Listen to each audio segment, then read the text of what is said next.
Mambo ni vipi msikilizaji na mtazamaji wa Umela Media popote pale ulipo duniani, ikiwa ni siku nyingine nzuri tumekutana hapa kwa ajili ya kupeana taarifa ambayo inakuwa ni kubwa zaidi kwenye uwanda wa michezo nchini Tanzania. Na ripoti iliyonayo hii leo ni kutoka ndani ya wekundu wa Msimbazi, Simba, ambao wanakwenda kucheza mechi ya marejeano dhidi ya Esperance de Tunis.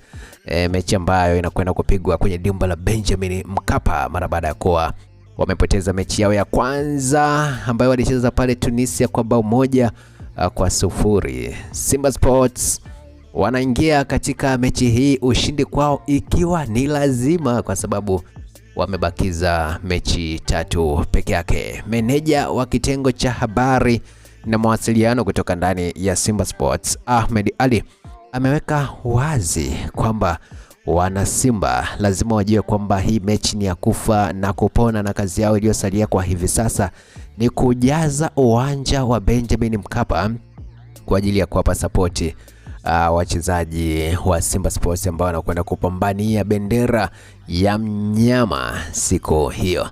Amewahitaji kufika kwa wingi kwa sababu tayari amewahakikishia kwamba amekwisha kuzungumza na wachezaji na mambo yote yatakwenda vyema kabisa. Sasa ukweli wa mambo upoje ni kwamba Simba Sports wanaingia katika mechi hii wakiwa chini ya shinikizo kubwa, kwa sababu ushindi kwao ni lazima, na sio tu mechi moja, inabidi mechi zote 3 zilizosalia mikononi mwao waweze kushinda ili angalau waweze kukusanya pointi 9, huku wakiwaombea mabaya zile timu nyingine kwa maana ya JS Kabylie na Tunis, hata wa Esperance de Tunis wenyewe pia mechi zao zilizosalia na pamoja na wapinzani wao wengine. Unaona, kwa hivi sasa kinachofanyika ni hesabu za calculator kwamba huyu apoteze mimi nipate, kwa sababu ukiangalia nafasi ya Simba kwa hivi sasa wao ndio ambao wanashikilia mkia kwenye kundi lake. Kwa hiyo kama atafanikiwa kukusanya pointi zote 9, angarau anaweza kawa na nafasi ya kujitetea, japokuwa kwa hivi sasa nafasi inaonekana kuwa finyu, pressure inakuwa kubwa. Sasa kocha Steve Barker ameshaweka wazi kwamba kwa hivi sasa wachezaji wengi ambao anawatumia ni wapya, kwa sababu wapo wachezaji ambao wamekwisha kuondoka. Unaona, kwa hiyo anayo kazi ya kufanya kuhakikisha kwamba anakiimarisha hiki kikosi chake, lakini bado hiyo inakuwa sio sababu kwa mashabiki wa Simba, kwa sababu wenyewe wanachokuwa wanahitaji ni ushindi peke yake.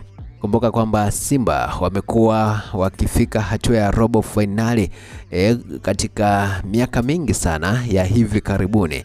Kwa hiyo kwa hivi sasa wanapoona dalili kwamba wanaweza usifike hatua tena ya robo finali, wakati matumaini yao ilikuwa ni kuitafuta nusu finali, inakuwa ni ngumu sana kumwelewa kocha Steve Barker.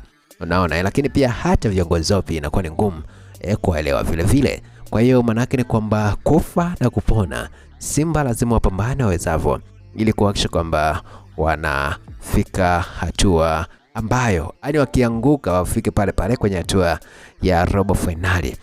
Kwa sababu ukiangalia hizi Simba na Yanga bwana, zenyewe kwake ni ushindi tu, ndio sababu ambayo hao ndio kitu pekee ambacho kinaweza kaeleweka kwa mashabiki kulinganisha na ukija na sababu nyinginezo. Mwisho wa siku ni kwamba mashabiki pia lazima waelewe kwamba huu ni mpira wa miguu, kwenye timu kuna kupanda na kushuka, kwa sababu Simba na wenyewe wamepitia katika nyakati ngumu, wamebadili makocha wengi kweli kweli kwa misimu hii ambayo wamecheza. Msimu tu peke yake unaweza kaona hiyo timu wamefundisha Fadlu Davis, amekuja kafundisha Matora, amekuja kafundisha Dimitri Pantev, wamekuja kafundisha kocha wa sasa.